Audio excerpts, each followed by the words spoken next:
Good morning, everyone. Treasure Troller here from the militant state of Michigan.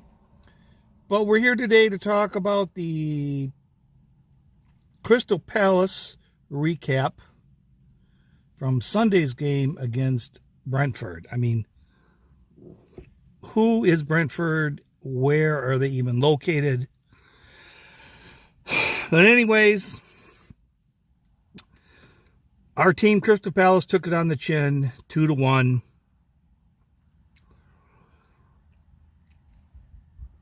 So I guess we'd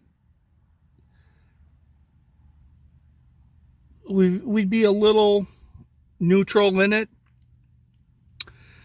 They had two goals called back. One goal was a little ticky-tack call by the refs on a goal kick, I guess, where they all stand at the front of the line there by the goal, and they cover their bat and balls. They got a little pushy, a little touchy-feely. The refs decided it was too much. They blew the whistle just before the ball hit the back of the net. So in hockey, all the puck has to do is cross the line. It's a goal. It doesn't have to hit the net. But in soccer, it's got to hit the back of the net for it to be a goal. Whistle occurred before it actually hit the back of the net. So the goal was disqualified. And then in the second half, they tied the game. And then there was a offsides penalty called.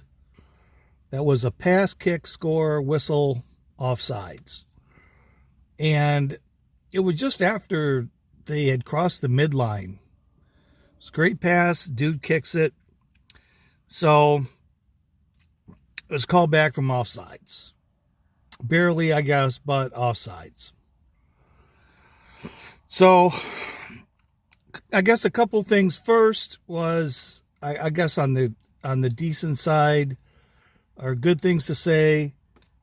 Crystal Palace did put a lot of pressure on Brentford first part of the second half. After they scored their goal, they really started putting the pressure on them and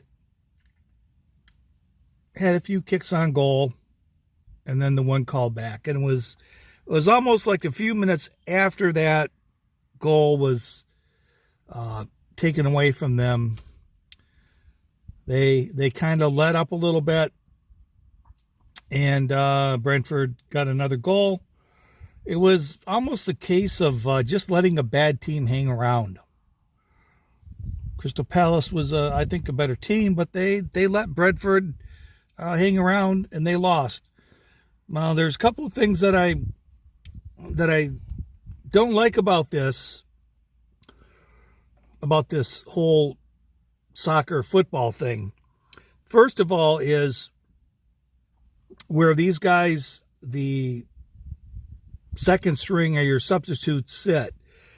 I mean, they're off the field. They're in like these chairs that gamers sit in. Nice, kind of leather or some kind of vinyl backrests. They're probably even heated. They're really nice. Get rid of that shit. If you win the Premier League and you want to have like a bench area like that for home and visitors, that's fine. But if you haven't won, you need to go back to those old wooden benches that you sit your butt on down on the sideline, where before you sit down, you make sure there isn't a splinter there that you're going to get in your ass. You sit there, forget about the water jugs. You can run a garden hose out there, and that's how you can get your water. There's just too much pampering going on, and I think they need to toughen these guys up a little bit. There wasn't too many guys. I only saw the second half. There wasn't a lot of guys laying on the field like they were hit by sniper fire. They were pretty much, the refs were kind of letting them go. It was getting a little physical, which I like. But somebody got knocked down, they got back up. No one laid on the ground like they were wounded and and needed medical assistance right then and there. So I like that.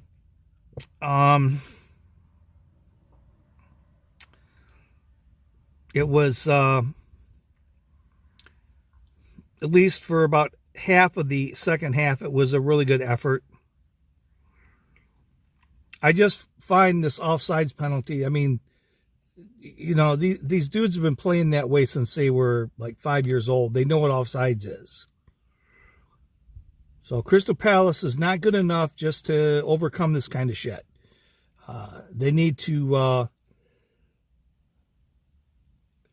pay better attention, or pay more attention to situational awareness.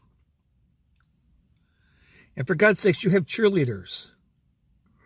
I mean, you owe it to your fan base to play a little bit better and to be beating on teams like Brentford. Okay? So, for the only U.S. recap show for Crystal Palace, this is Treasure Troller saying aloha and good day.